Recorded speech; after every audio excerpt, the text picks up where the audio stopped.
folks, I'm back with video number 4 in a little series on my reflections on 5 years of playing, going back and listening to some of my old recordings and trying to pinpoint some things I wish I would have learned earlier and hopefully pass that on to you guys. So far we've talked about hammer-ons and pull-offs, and today we're going to talk about something that has been a 5-year struggle for me, and I continue to struggle with it, and that is using this thing right here, your pinky.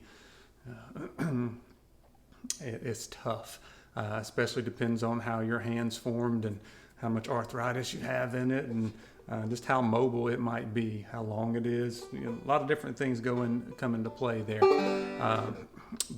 And this is one of the things that is slow to learn. You can learn a lick, you know, in one sitting. Learning to use your pinky is one of the things that it takes a long time, and I am still working on it, and you're going to hear me struggle with it probably in this video. But let me talk about maybe a progression as you're first learning on places that you start to use your pinky, and maybe some ideas to help you concentrate on a little bit more. Probably the first place that you actually use it is when you try to make that first full D chord.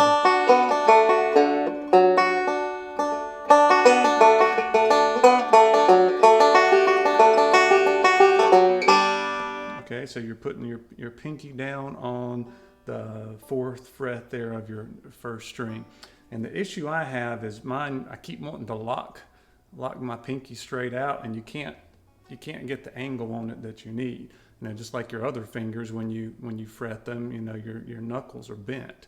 Well, you're trying to do the same thing with your pinky, and it's a lot of times your hand position comes into play. And I really tried it, now that I've focused on it more, try to get more arch in my wrist so you can get the knuckle bent, and you can actually press straight down as much as I can on the string there. Try to go straight into the fingerboard wherever you can, instead of just kind of laying it on there. There are times where you can just lay it on there, and that's if you're only playing the 1st string. So if you're doing, you know, your up the neck, back up stuff. So that one you're just playing, you can just lay it down however you can get it on there.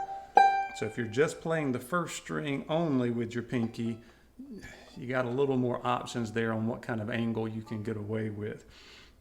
Okay, the next place you probably use your pinky is when you're learning backup and you're doing the vamp, and you're doing the full F shape and the full D shape.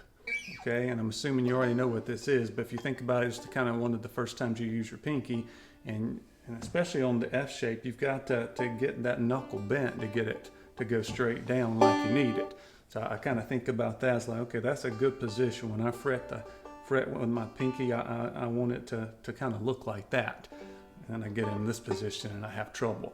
But we'll get there in a minute. So if you think about it, you've got to get your pinky to cooperate and kind of work on your stabilizing muscles enough that when you vamp and you change positions, you can kind of ride the rails in that your 4th string and your 1st string stay in position. So your ring finger and your pinky are locked in, and you're just switching the 2 in the middle there, your index and middle. So you got to get your pinky to cooperate and kind of stay in position as you slide up the string. Okay, and then the next thing's probably that backup lick.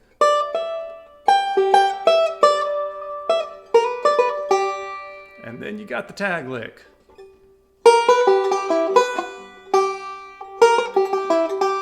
And that's where I start really having trouble, is I can get it to lay down on the fret, but if I have to choke, I have trouble.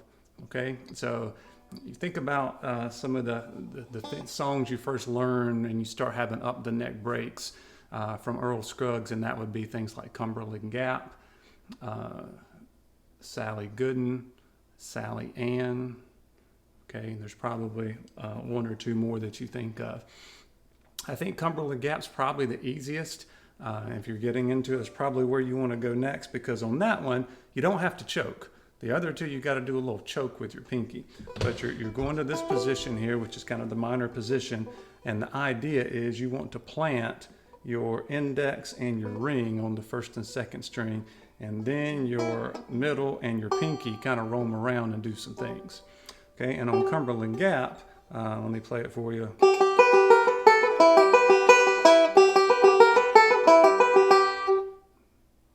I think I'm getting that mixed up with Sally Gooden. But what you do on Cumberland Gap is you don't have to choke, but you do have to start moving it from the 11th fret back down to the 10th.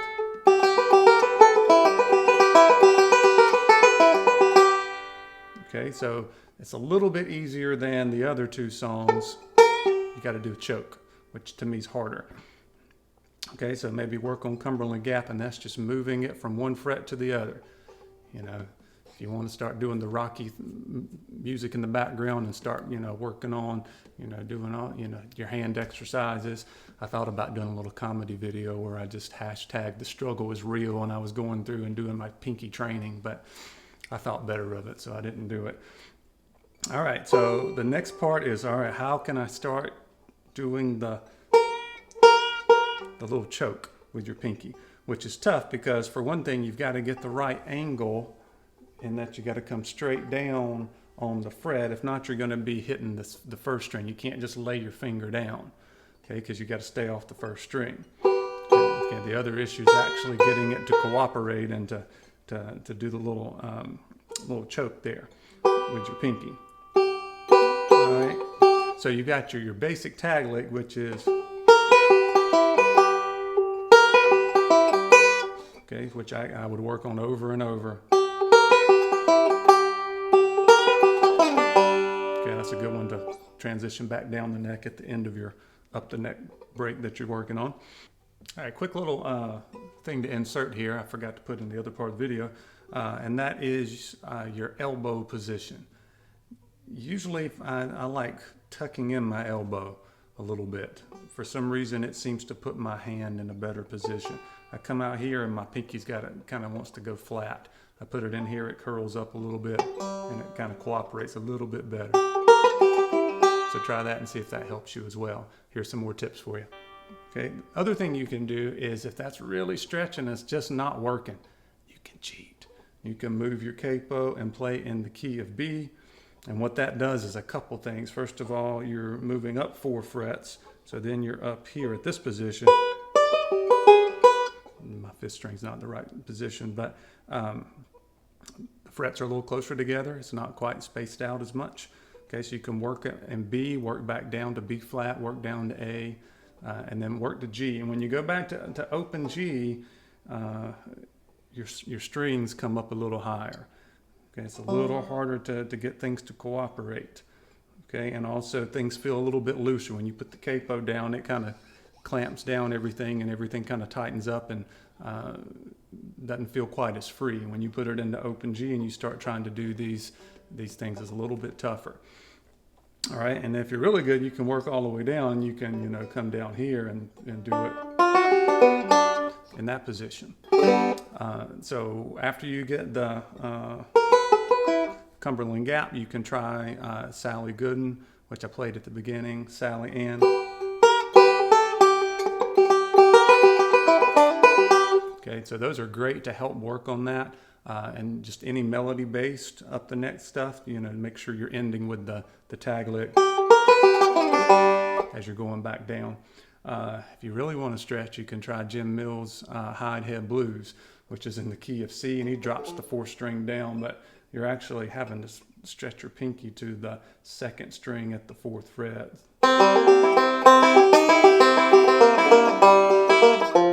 Bong. I don't have the 4th string down, but that's a real stretch. So try some of these things, be aware of it, and don't give up. I haven't given up yet. I'm for 4 years, I think I've been trying to get this backup lick. I can do it slow. Every once in a while I can get it kind of up to speed, but that just kind of coming up with that choke out of the blue, it's tough for me. So I wanted to make you aware of it, kind of give you a couple of tips about using the capo and backing your way down, and then starting with a few up the neck ideas there where you can incorporate your pinky and give it a workout if you want. You can live long and prosper and do all that kind of stuff if you want. If anybody has any helpful hints, please feel free to give us a comment there, and we'll try them out, because I need as much help as I can get too. All right, a little long-winded here, but this was an important topic for me. All right, thanks. Y'all take care.